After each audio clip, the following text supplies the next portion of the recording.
está aqui com a mula de Balaão para entregar a vocês o recado eterno. E com certeza, este 48º aniversário vai marcar a sua vida, a sua existência e o ministério que Deus lhe confiou. Amém?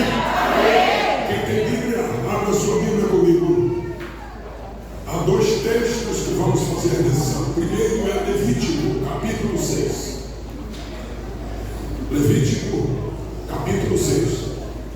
E depois vamos fazer lição também dos textos que marcam este 48º aniversário da igreja.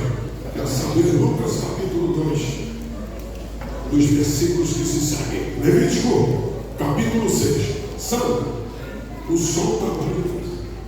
Melhor do que isso, só da eternidade. Se é que nada que som amplificado. Levítico capítulo 6. Quem encontrou, diga amém. Amém. A tecnologia hoje tudo fica mais fácil. Sabendo usá-la. Capítulo 6, versículo 8. Diz-nos assim a palavra do Senhor. Falou mais o Senhor a Moisés, dizendo: da ordem a Arão e aos seus filhos, dizendo: esta é a lei do holocausto. O holocausto será queimado sobre o altar toda noite, até pela manhã, e o fogo do altar arderá nele, e o sacerdote vestirá sua veste de linho, e vestirá as calças de linho sobre a sua carne. Ele levantará a cinza quando o fogo houver consumido o holocausto sobre o altar, e a porá junto ao altar. Depois despirá as suas vestes, e vestirá outras vestes.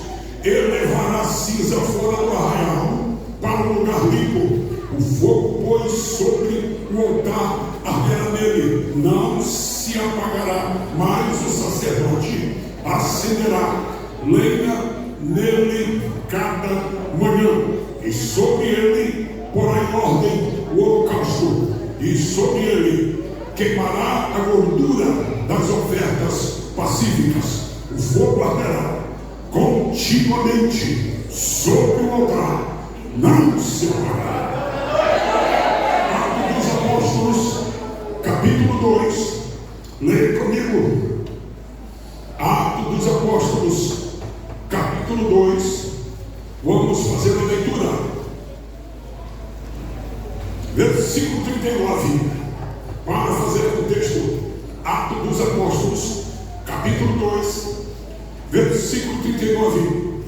Porque a promessa vos diz respeito a vós, a vossos filhos, e a todos os que estão longe, e tantos quantos Deus nosso Senhor chamar. E com muitas outras palavras isto testificava, e os exortava, dizendo: salvai-vos desta geração perversa.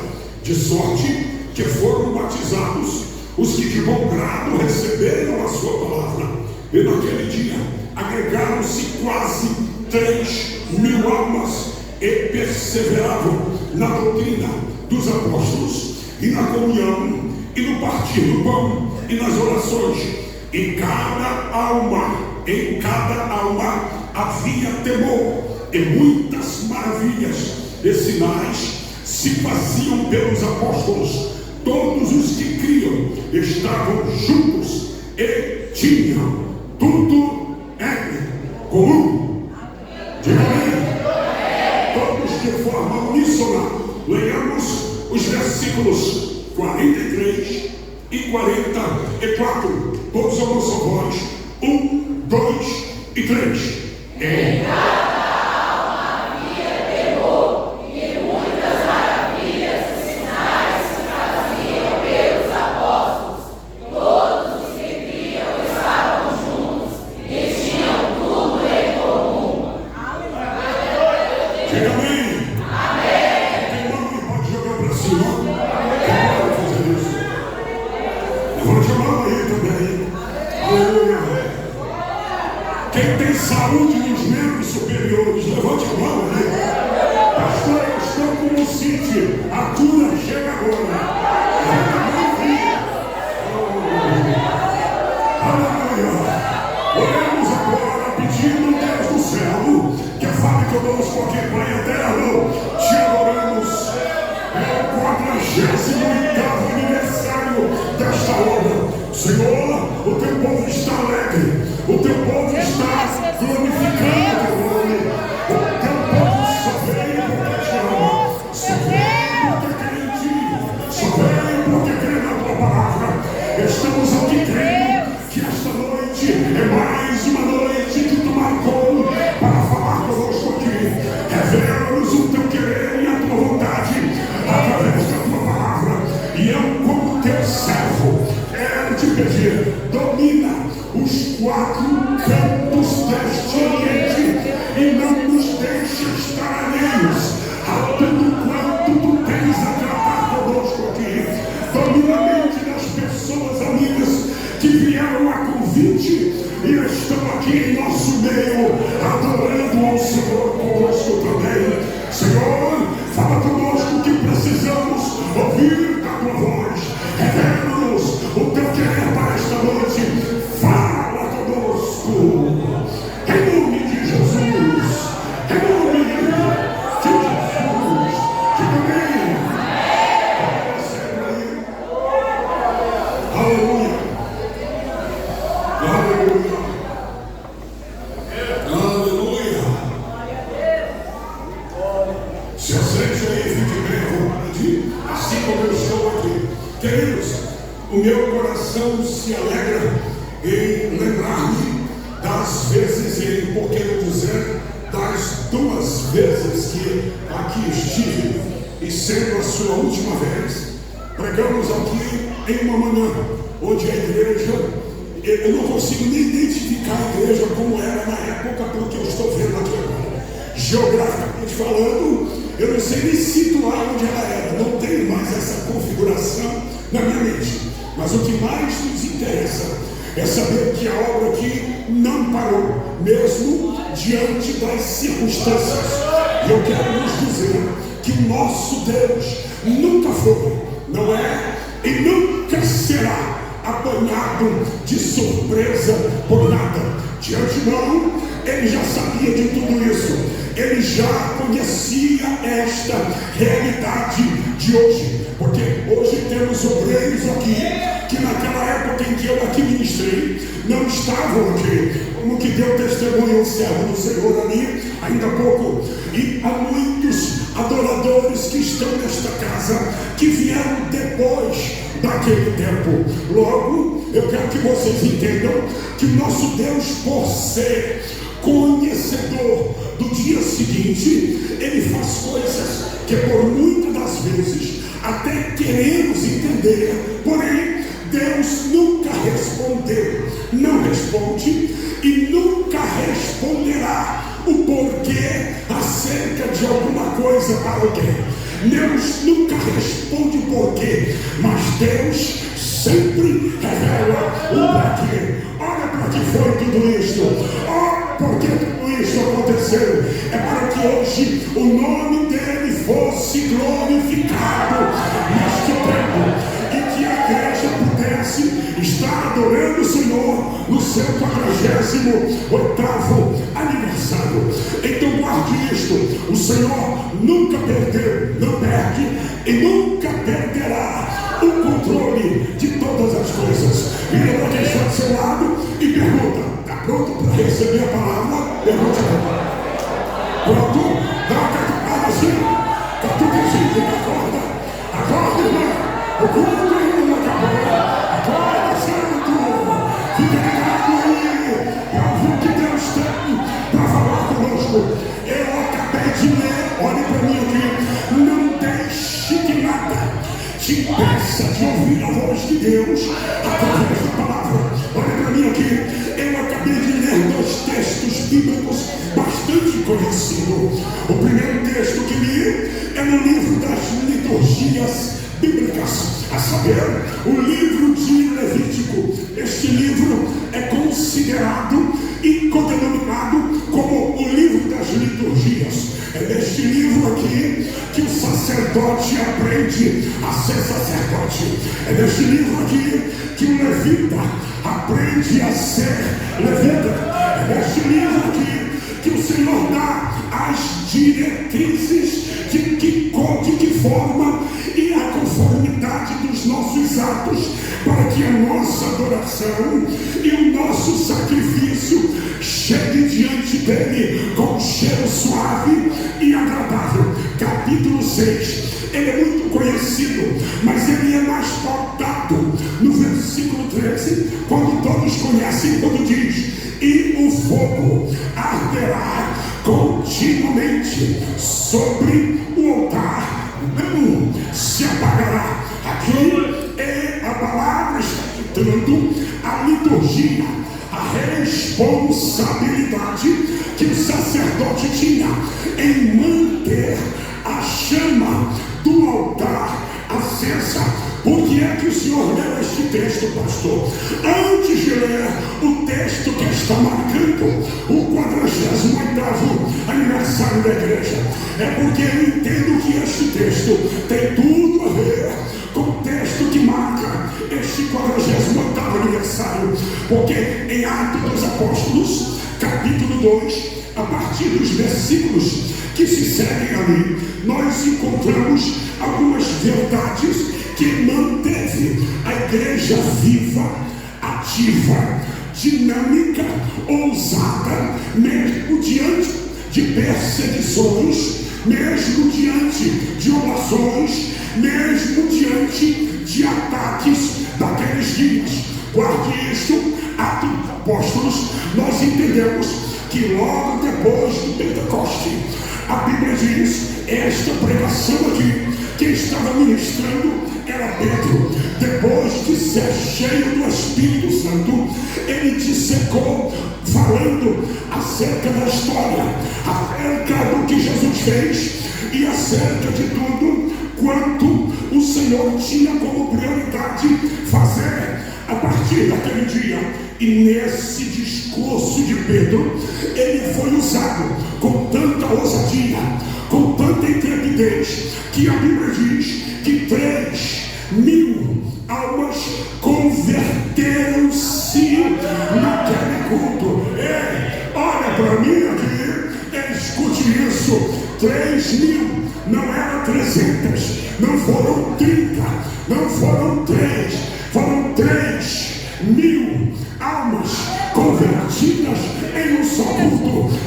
Olha para mim aqui, quer saber? Sabe onde eu conheço que há grandes conversões com grandes números de pessoas em um só culto? Somente em Luanda, em Moçambique, em Guiné-Bissau, na África. Quando você assume o púlpito para pregar debaixo da graça e com a autoridade do Espírito de Deus, são 100.000 pessoas ouvindo a palavra. E quando o apelo vem, e quando a graça desce, o Senhor salva 20.000, 30.000, mas lá tem muita gente. A Bíblia diz que aqui esta noite foram 3.000 almas que converteram-se. Por quê?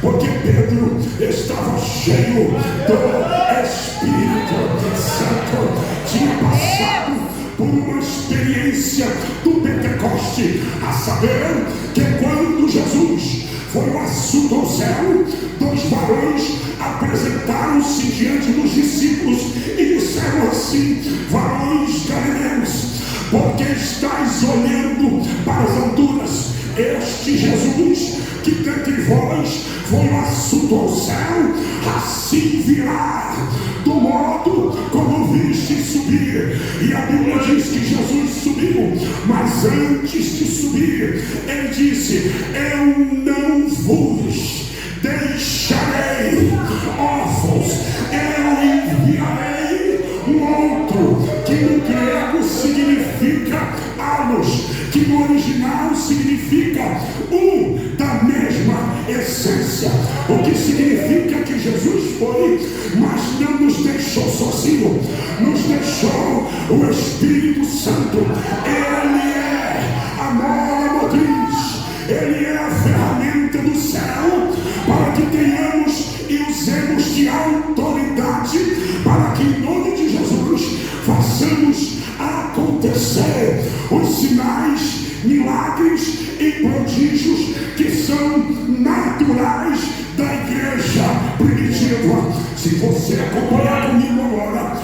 você vai ver alguns requisitos básicos da igreja naquela época para que ela estivesse apta a provar, evidenciar e manifestar sinais que só aconteciam com a presença do Espírito de Deus dentro de um certo comportamento da igreja. Acompanhe comigo aí, versículo 42 diz assim: e perseveraram na doutrina dos apóstolos. Repita comigo: na doutrina dos apóstolos. Olha para mim aqui: e perseveraram na doutrina dos apóstolos. Escute aqui, sabe o que a Bíblia está dizendo? Está falando de uma prática de intimidade com Deus naquela época. Os discípulos não tão somente ditavam o que o povo deveria fazer, mas eles tinham vida prática de intimidade com Deus. Então, com muita facilidade e com muita sensibilidade, em todos os cultos haviam sinais, haviam cura divina, pessoas sendo libertas, os milagres aconteciam com muita facilidade. Então, a Bíblia está dizendo que todos aceitaram seguir a doutrina dos apóstolos. Eu estou falando daquilo que alguém evidencia. Diferente é eu dizer a você: faça. Mas interessante é, se o que eu estou te mandando fazer, eu estou fazendo também. Estamos vivendo dias que há muitos que mandam muitos fazer coisas que eles mesmos não fazem. É alguém que chega aqui e diz assim: glorifique a Deus, mas você vê ele o tempo todo sentado aqui, calado, sem adorar, mas ele está te cobrando glória, está te cobrando aleluia. A Bíblia diz aqui que a igreja na sua totalidade seguia a doutrina dos apóstolos. Acompanhe o texto comigo e ela continua dizendo: e perseveraram na doutrina dos apóstolos, na comunhão e no partir do pão e nas orações. Quando inicia a doutrina dos apóstolos, a comunhão, a oração e o partir do pão faz parte deste bojo, deste arcabouço espiritual. E aí o que mais, pastor? Acompanhe comigo, versículo 43. Quem está acompanhando? Quem está acompanhando? Versículo 43 diz assim: em cada alma havia temor. Repita comigo: em cada alma havia temor. Temor aqui no original significa reverência. Temor aqui não é medo de Deus. Temor aqui é reverência e respeito ao lugar e respeito à santidade de Deus. Há muitas pessoas querendo que muitas coisas aconteçam na reunião, mas perderam a intimidade, perderam a reverência, não tem mais o mesmo zelo numa reunião como esta aqui. E há muitos que vivem até reclamando, dizendo: poxa, eu não entendo o porquê coisas que eu ouço e vejo acontecer em alguns lugares, porque é que aqui não acontece. Eu quero que você vire para quem está do seu lado e pergunte assim: e porventura você tem feito a sua parte? Pergunte aí quem está do teu lado: tem feito a tua parte? Aleluia! Se queremos que algo diferente aconteça, que venhamos agir de forma diferente. Não há como Deus manifestar coisas diferentes com alguém que continua sendo a mesma coisa. Vira para quem está do lado de novo e diga: tem mudança hoje aqui. Diga: tem mudança hoje aqui. Tem coisa nova de Deus na tua vida hoje aqui.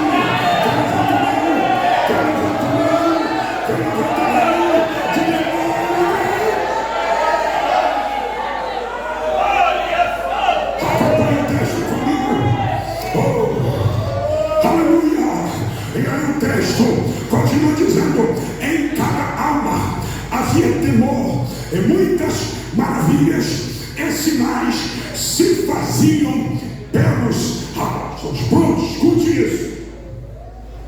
Em cada culto, coisas novas aconteciam. Não é tão somente a questão de se reunir para cantar com o grupo, para ensinar, para fazer corrida, para tocar na banda, para ficar como maestrina, fazendo alguma coisa como se mecânica fosse. Tudo isso é necessário, tudo isso tem que ser feito. Mas entenda, tudo que fazemos aqui, se não for acompanhado com a presença do Espírito de Deus, e não houver uma ação espiritual envolvida nisso, estamos perdendo tempo. É como se não estivéssemos neste culto, é como se estivéssemos em casa. Então guarde isso. Alguém vem de carro, alguém vem de pé, alguém vem de bicicleta, alguém mora perto, mas tem alguém que mora longe, vem andando. Aí eu te pergunto, será que vale a pena você se deslocar de tão longe para chegar aqui, sentar no banco, ficar olhando para a cara de uma, de outro, sem modificar, sem adorar, sem chorar? Um sentimento que move este ambiente e abre um mundo espiritual para que coisas novas aconteçam aqui.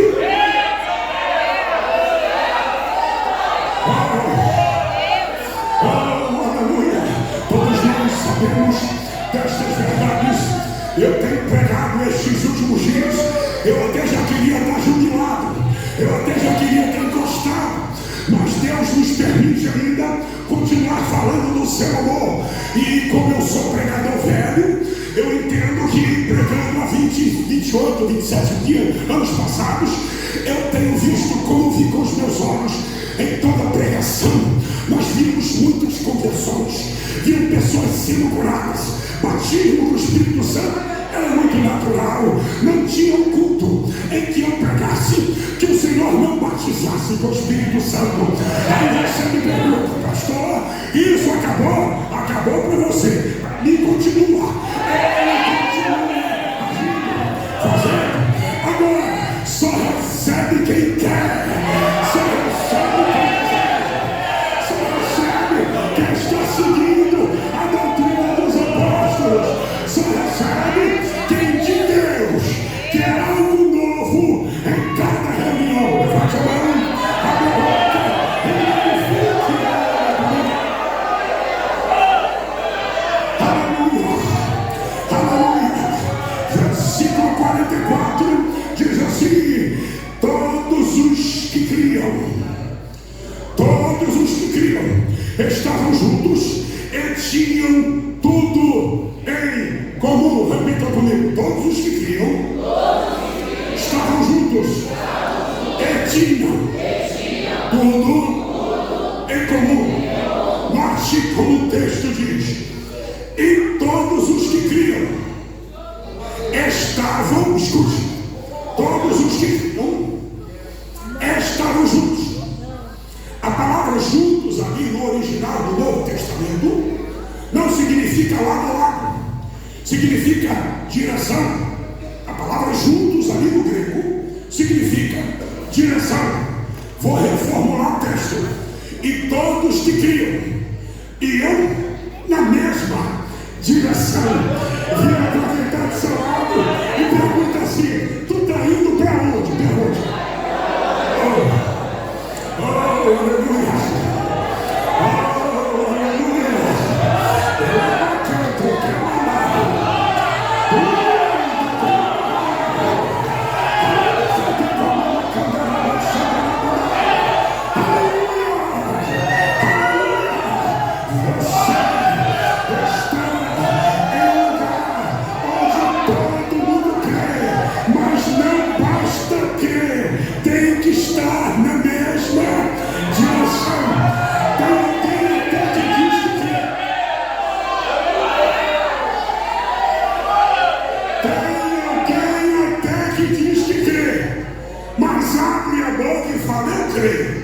Mas só se for do meu jeito. Se não for assim, eu não canto. Se não for assim, eu não prego. Se não for assim, eu não toco. Se não for assim, eu não participo. Se quiser que eu faça, tem que ser do meu jeito. Olha para mim aqui. A obediência a uma liturgia espiritual está presa e anelada à confirmação de Deus. Na maioria das vezes em que você vê uma igreja que até crê, que até adora, que até glorifica, mas você não vê crescimento, você não vê multiplicação. Quer saber por quê? Porque mesmo crendo, naquele ato de crer, no meio dos adoradores, não tem só adoração, tem crítica, tem perturbação, tem competição religiosa. É alguém que se preocupa mais com o que alguém está fazendo do que o que ela ou ele deveria fazer. Vira para cá do teu lado e pergunta assim: não é você não, né, irmão? Pergunte a mim. Aleluia, aleluia, aleluia, aleluia. Quem levanta a mão, quem tem força para dar glória, dá glória. Quem tem força para dar aleluia, dá aleluia. Quem tem medo,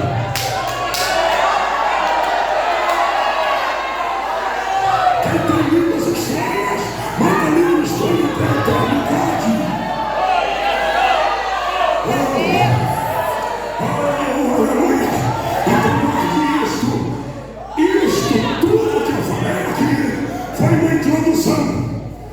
Foi uma introdução para que você entendesse o porquê. Lemos Levítico capítulo 6, onde o texto se encerra no versículo de número 13, quando diz: e o fogo arderá continuamente sobre o altar, não se apagará. Olha para mim aqui, imagine isso. Eu imagino que eu não passo de 10 minutos pregando agora, porque o Espírito de Deus já testificou aqui no meu espírito que ele vai dar uma sacudida nessa manifestação e vai ferramentas que estão guardadas, ferramentas que estão enferrujadas, ferramentas que precisam ser usadas por ele ainda para este tempo. Acompanhe comigo aí, capítulo 6, versículo de número 10. Diz assim, versículo 10: o sacerdote vestirá sua... Eu vou ler o versículo 9 para fazer contexto. Da ordem a Arão e os seus filhos, dizendo: esta é a lei do holocausto. O holocausto será queimado sobre o altar toda noite até pela manhã, e o fogo do altar arderá nele. E o sacerdote vestirá sua veste de linho, e vestirá as calças de linho sobre a sua carne, e levantará a cinza. Repita comigo: e levantará a cinza. Olha para mim aqui agora e preste atenção. Este texto está falando da obrigação que o sacerdote tinha em limpar, fazer manutenção no altar. Por quê? Porque cada noite, logo pela manhã, havia uma necessidade do sacerdote limpar o altar para que a chama pudesse continuar acesa. Agora guarde isso, era uma obrigação. Por que, pastor, que o Senhor disse que este texto tem tudo a ver com Atos capítulo 2?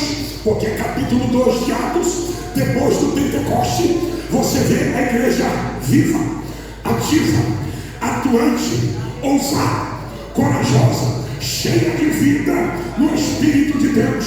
E ali o altar estava aceso. A cada culto eram multidões. Em cada reunião tinha cura, sinais, milagre. O que é isso? É a confirmação de Levítico capítulo 6, que o fogo deveria arder a cada manhã.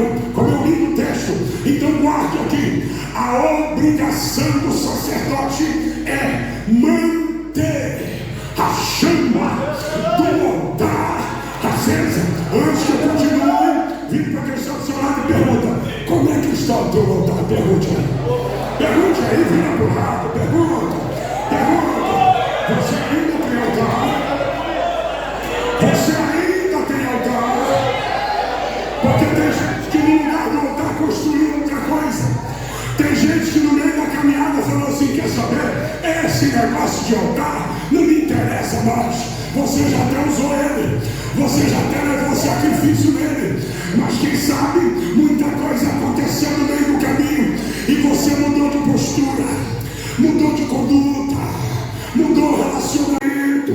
Quem sabe, enquanto sozinho estava, você tinha até mais aproximação do altar, mas quem sabe você se uniu com alguém que nunca gostou de altar. Você não escolheu a pessoa certa para acompanhar-te e isso complicou a tua vida. Tu já foi muito melhor do que é. Você hoje lembra-se do altar, mas não tem a mesma intimidade que tinha com ele. Está entendendo por que o Senhor está dizendo isso? O que ele quer hoje é que voltemos atrás e venhamos a avaliar como está o nosso altar. Olha para mim aqui e guarde isso. A obrigação do sacerdote era levantar a cinza. Repita comigo: levantar a cinza. Mais uma vez, vamos. Levantar a cinza. Última vez, vai. Levantar a cinza. Glória. Olha para mim aqui e guarde isso. Quem tem churrasqueira em casa aqui? Quem tem? A maioria tem. Quem é que não gosta de carne, irmão? Eita, o crente não pode ser carnudo, mas ele pode gostar de churrasco. Eu também gosto. Agora guarde aqui. Eu quero deixar uma coisa clara, é uma coisa prática. As minhas mensagens, elas poderiam ser acompanhadas de grego, hebraico e até alguma coisa de aramaico, pelo que eu aprendi. Mas isto não tem valor. Quer saber por que não tem? Porque a mensagem que prego, o ancião entende, a senhora entende, o adolescente entende, o jovem entende e a criança também entende. Mensagem boa é mensagem verdadeira e simples. Guarde isto. Não podemos complicar aquilo que Deus fez de forma simples. Então olha para mim aqui e guarde isso. A obrigação do sacerdote era levantar a cinza. Levantar a cinza fala de conserto, fala de acerto, fala de manutenção. Escute isso. Hoje é muito fácil alguém dizer que é técnico e que conserta alguma coisa. Na realidade não é. Nós somos substituidores de peça. A pessoa identifica o que está ruim e troca a antiga por uma nova. Isso não é ser técnico, é ser um identificador de peças estragadas ou ruins. Eu não estou falando disso. Eu estou falando de alguém que chega, vê onde está o problema e resolve o problema sem tirar a mesma ferramenta do lugar. Eu estou falando em limpar o altar e não substituir. Quem substitui o altar perde a essência. Se você pensa em fazer manutenção mudando o estereótipo, você não vai ser mais identificada. Quem te vê na rua não te conhece. Quem te vê na escola, na faculdade, não vai saber quem você é. Quer saber? Porque você não fez manutenção no altar. Você trocou de altar. Vira para quem está do seu lado e diga assim: permaneça com o mesmo altar. Vai,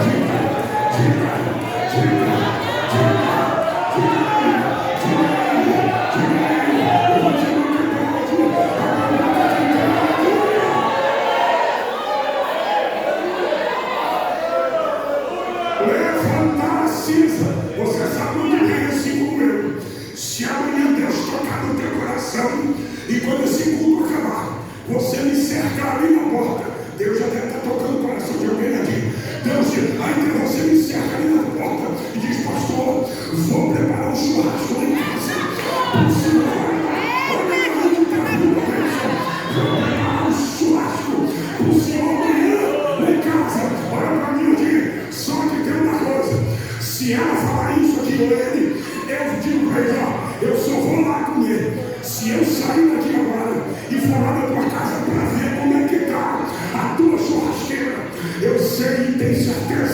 que ela ou ele vai virar para mim e dizer: vai não precise não, deixa, o Senhor chega amanhã. Quer saber por quê?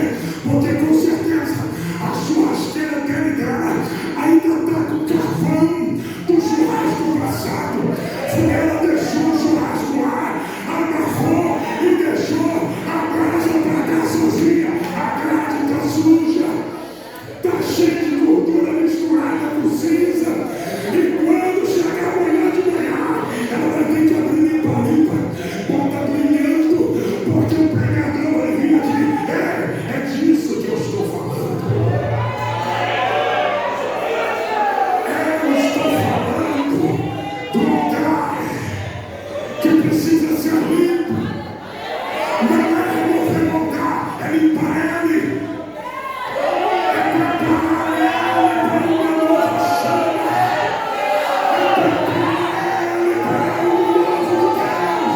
Levanta a mão aí. Deixa eu ver quem começa. Deixa eu ver quem começa a limpar. Levanta a mão. Deixa eu ver quem está entendendo isso.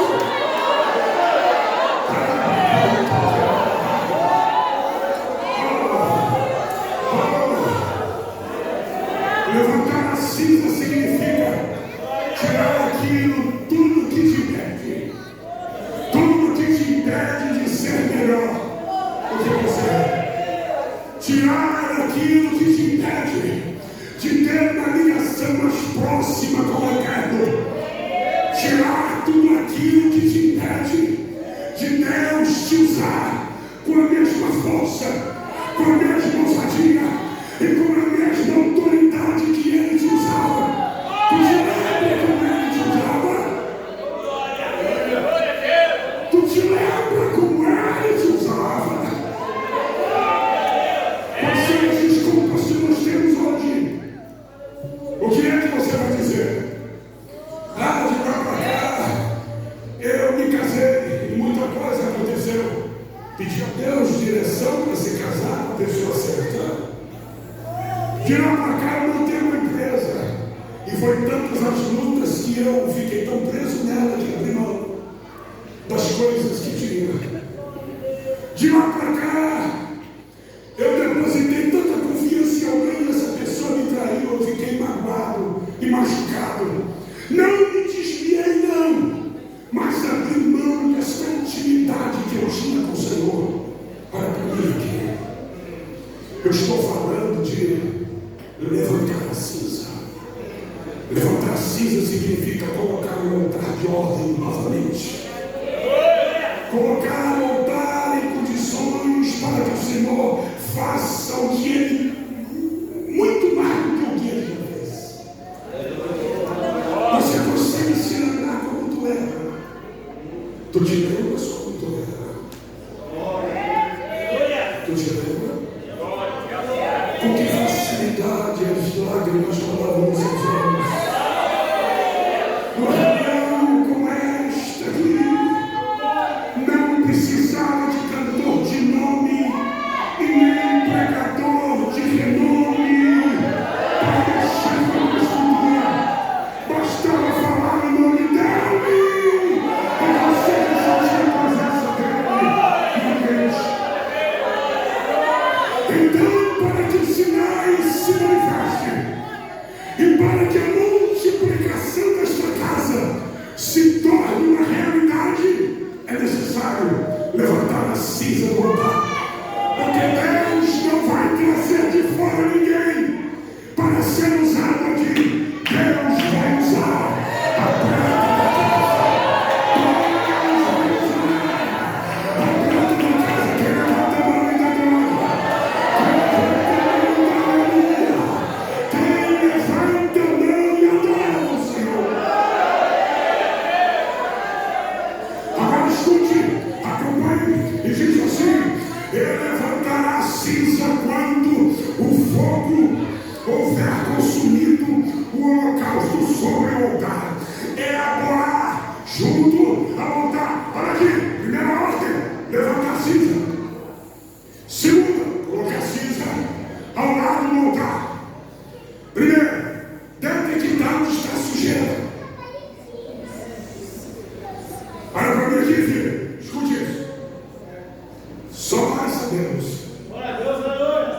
onde estão os nossos maiores segredos. Aquelas coisas que ninguém vê nem sabe que você está fazendo. Nós sabemos onde tem cinza. Somente nós sabemos onde fraquejamos. E procuramos esconder isto por detrás de um lindo louvor, de uma boa palavra bíblica no altar, de uma boa atividade, instrumentalidade na igreja. Quem olha para você diz: eu odeio, mas não sabe a tua fraqueza. Eu não estou falando de fortaleza, eu estou falando de fraqueza. Eu não estou falando daquilo que você faz e impressiona alguém. Eu estou falando daquilo que você faz e tira de você a graça, a sensibilidade, a autoridade e a alegria que você precisa ter numa reunião como esta aqui. Bater no mundo e elogiar é fácil. Falar de fraqueza é a necessidade que temos no dia de hoje. Se quisermos crescer, se quisermos prosperar, se quisermos ter os melhores dias de Deus se cumprir nas nossas vidas, vira para quem está do seu lado e diga: é noite de crescimento, é noite de multiplicação, é noite de restauração. Levante a mão e pode, a boca do criador. Depois de detectar o problema, o que é que se faz, pastor? Olha para mim aqui. Depois de detectar o problema, você levanta e elimina o problema. Coloca ele de lado. E depois de colocar de lado, o que é que o sacerdote faz? Acompanhe comigo. E diz assim, versículo 11: depois despirá suas vestes e vestirá outras vestes. Repita comigo. Depois vestirá suas vestes.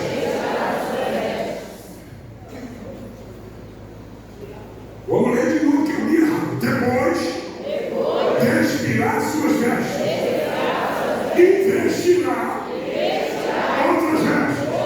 Resumindo, todo trabalho espiritual gera sujeira. Quem está envolvido no trabalho espiritual acumula sujeira. Porque o trabalho do sacerdote no Antigo Testamento, sabe qual era? Ele tinha que abrir o lixo, pegar o chá e tirar tudo. É por isso que ele comia a preguiça da carne, porque ele fazia o serviço sujo. Tem gente que não faz nada e quer comer a preguiça. Vira para quem está de lá e diga: cria vergonha, diga para ele. Aprenda a fazer alguma coisa aqui. Tem atividade para você aqui. Tu não está aqui só para embelezar no dia da festa. Tem outros dias de trabalho aqui. Se tu tens liberdade onde está no trabalho, vem para cá fazer alguma coisa. Porque o que tu faz aqui vai acumular pedrinhas da tua coroa na eternidade. Então, Judas, ele tinha que trocar o veste e colocar outra veste. Então, depois de levantar a cinza, puxar para si sujeira. Porque quem mexe o povo, puxa para si problema. Eu estou lidando com alguém que está magoado. Se eu não tiver o psique preparado, eu vou ficar magoado também. Eu vou ficar pesaroso em relação àquela pessoa. Por isso que o pastor tem que pedir a Deus graça para tomar decisões certas, dirigidas por Deus. Se envolver dentro de um limite aprovado e não de forma demasiada, senão ele perde a direção das suas funções e se envolve emocionalmente com os problemas das pessoas.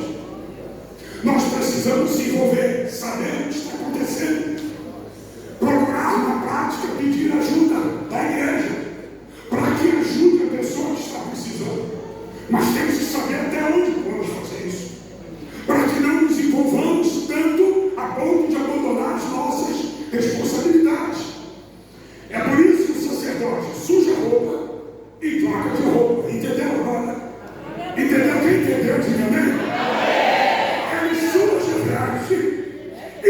troca de veste. Sujar veste significa, meu Deus, eu estou tão preocupado com o irmão fulano e fulano também que está assim. Você vai deixar de viver, vai deixar de cuidar da tua família, vai deixar de desempenhar suas funções ministeriais. Troque de veste, coloque uma veste limpa, porque você dá o primeiro passo, mas quem resolve o problema não é você, é o Senhor. Ele só quer a intervenção do sacerdote, para que o sacerdote seja testemunha ocular daquilo que só ele pode fazer. Quem entendeu? Quem entendeu? E depois que ele troca a veste, ele coloca a veste, outra veste. E aí a Bíblia diz, e o que é que ele faz? Veja aí. E diz a Bíblia, depois de expirar sua veste, e elevará a cinza fora do arraial para um lugar limpo. Repita comigo, elevará a cinza fora do arraial para um lugar limpo. Olha para mim aqui é um grande paradoxo. É porque aqui eu queria perguntar a Deus, assim como perguntei, e disse: se tu me explicar esse texto, eu não prego, porque eu não posso ser instrumento de confusão. Eu preciso explicitar o texto.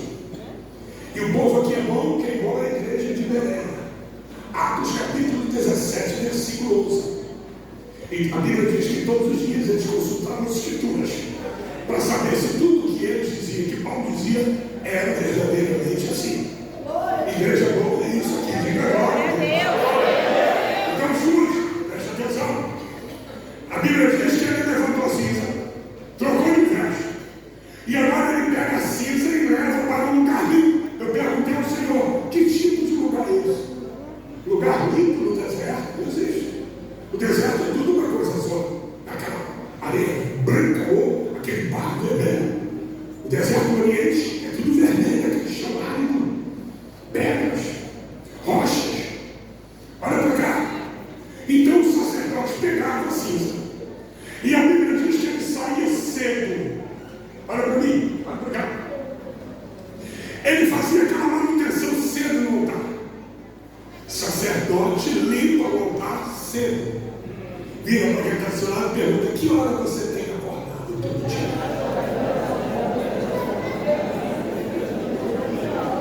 Tu és sacerdote das 10 horas. Qual é o teu horário de fazer manutenção no altar? Tem alguém ali que fez assim, ó. Não é reclamação, não é farpa, apontou dele assim.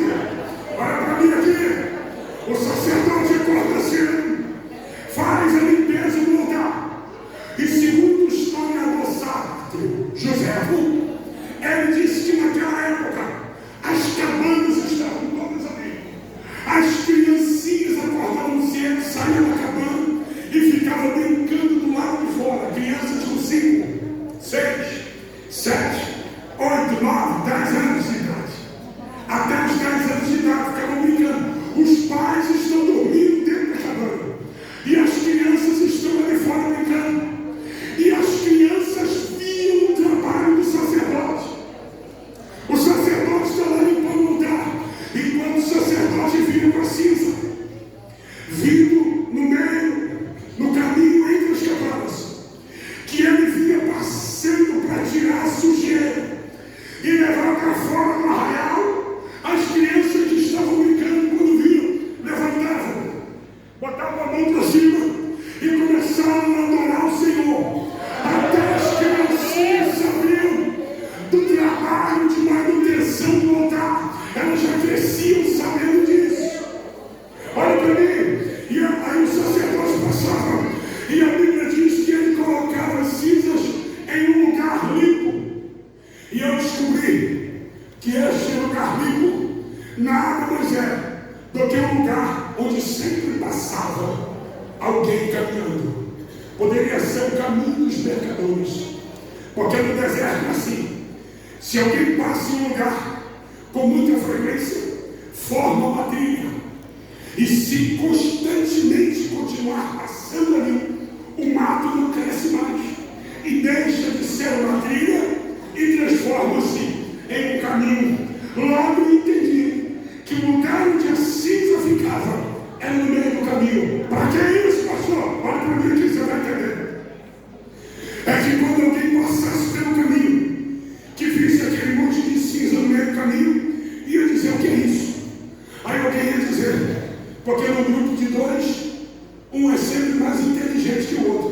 Vira quem está do teu lado e pergunta: será que você é o Deus? Pergunte aí. No grupo de dois, um é mais inteligente que o outro. Sempre tem. É sempre assim. Tem dois crentes passando aí. Aí tem um irmãozinho lá na lanchonete comprando Guaraná. Lá tem Guaraná Convenção, não sei o que é que tem. Aquele garrafa igual garrafa de cerveja. Aí o irmão passa e fala: lá, irmão, comprando cerveja. Aí o outro diz: peraí, olha direito. Não, é aquele Guaraná em garrafa, tá vendo? Se fosse só, já desviaram o irmão. Mas nós, por isso que a Bíblia diz que é ser irmãos. Porque um se revela que o outro. Vai pra cá. Aí eles olham no caminho, vê aquela cinza. Aí um diz assim: o que é isso? Cinza. Aí o outro diz: isso é cinza de altar. Você não está vendo? Ele diz: mas tem lugar para colocar. Aí o outro vira e diz: rapaz, olha para o lado. O que é? Olha para o lado. Aí ele olha: o que tem? O que você está vendo? É um monte de cabanas. Aí eu estou vendo um monte de cabana ali. E foi jogar cinza aqui. Aí o outro vira e diz: rapaz, isso não é qualquer cinza. Isso é cinza de altar. Esse pessoal que está aí não é um pessoal comum, não. Isso aí é aquele povo que vê lá da gente. Eles não são igual a gente. A gente tem um monte de deuses e não resolve problema nenhum. Eles têm um Deus só, mas é um Deus poderoso. E lá dentro do arraial, eles têm um altar. Aí o outro pergunta: mas o que isso tem a ver? Ele diz: rapaz, aprenda, rapaz. Isso é cinza de altar. E se essa cinza está aqui, é porque nessa hora o altar está limpo lá dentro. E se está limpo lá dentro, o fogo está aceso. Olha para cá. Cinza no meio do caminho onde passam as pessoas é sinal de segurança. O inimigo jamais vai atacar alguém que está com o altar limpo. Quem está com o altar limpo está em comunhão ativa com o Senhor. Vira para a questão do seu lado e pergunte: como é que está teu altar? Pergunta agora. Pergunta agora. Pergunta agora. Quem levanta a mão? Quem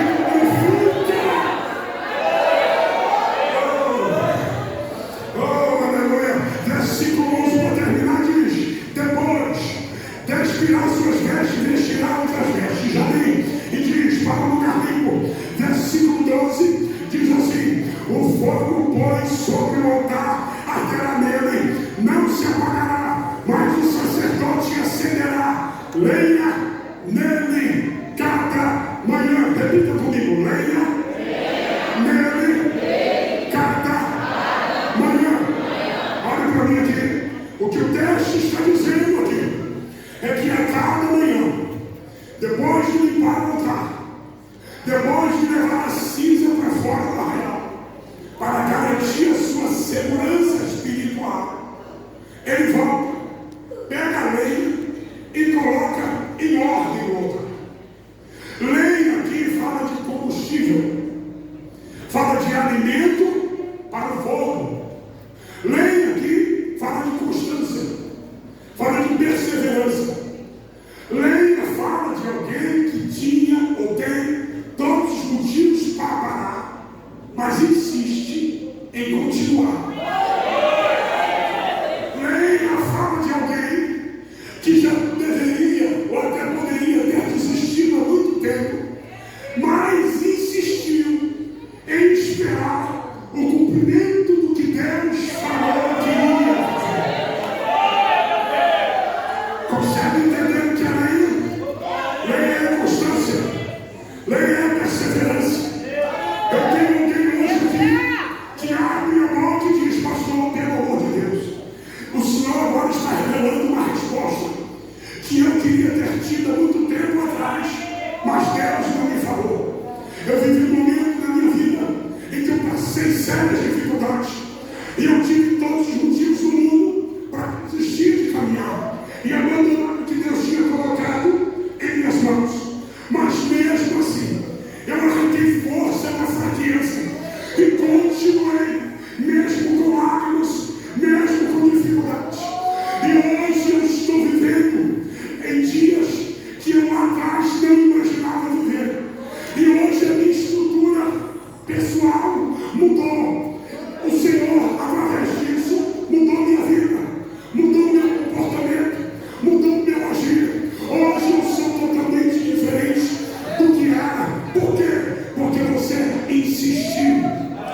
Você persistiu. Você não desistiu. Você entendeu que a promessa é maior do que a luta. Que a promessa é maior do que a prova. A promessa é maior do que a dificuldade. Logo, a vitória é certa. Levante a mão, abra a boca e adore o Senhor. Escute isso, gente.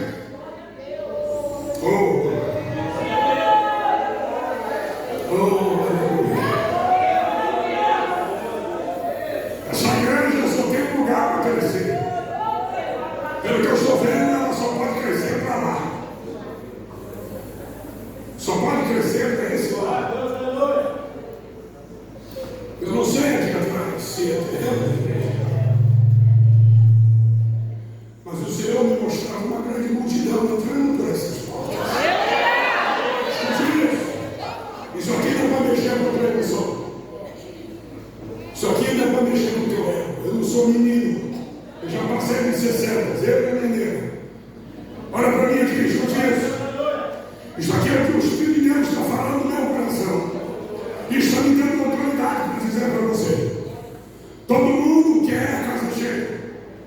Mas será que todos querem pagar o preço pela casa está cheia? A casa cheia gera mais custo. A casa cheia gera mais problema. A casa cheia gera mais responsabilidade. A casa cheia gera coisas que são a princípio mensuráveis. Você pode fazer um cronograma, um diagrama, elaborar, escrever, anotar, mas tem muita pauta que vai sair fora disso. Porque quanto maior for o número de pessoas, maior será o número de problemas. O único problema que Jesus teve aqui cumprindo seu ministério não foi na cruz, não foi os carros, não foi o chicote, não foi as arroba, não foi nada disso. Sabe qual foi o maior problema de Jesus? Os discípulos. Vira para quem está do seu lado e diga: tu também é discípulo. Problemático. Caixa de problema.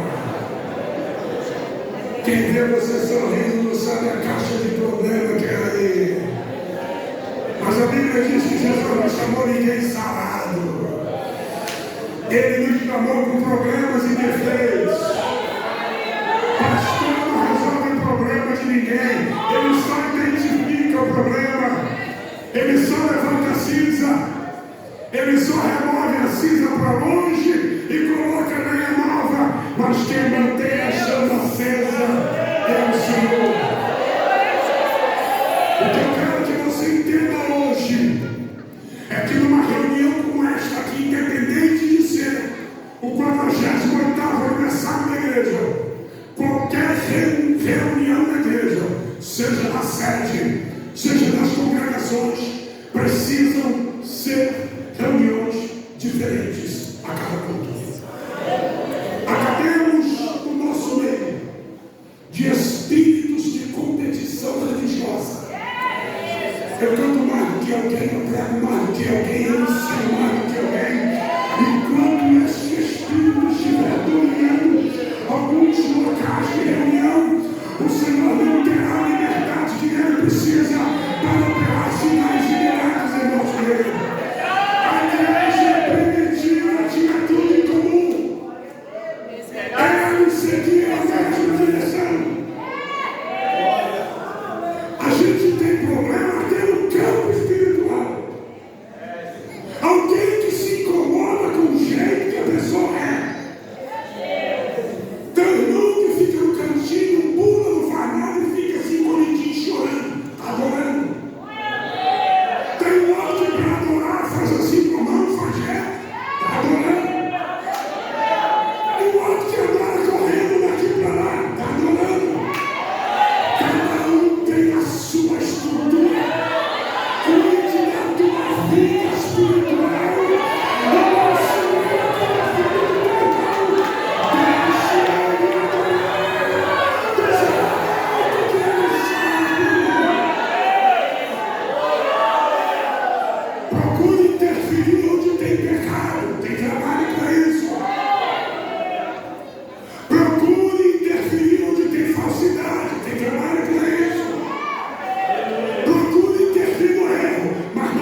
Eu sei disso. Ah, você entrou para a faculdade, né? Eu também entrei. Eu sei como é que é lá. Ah, eu tenho uma conhecida lá que é na outra igreja. Mas eu estou caladinho. Ah, eu acho tão legal. Você está fazendo o quê aqui? Vá-se embora.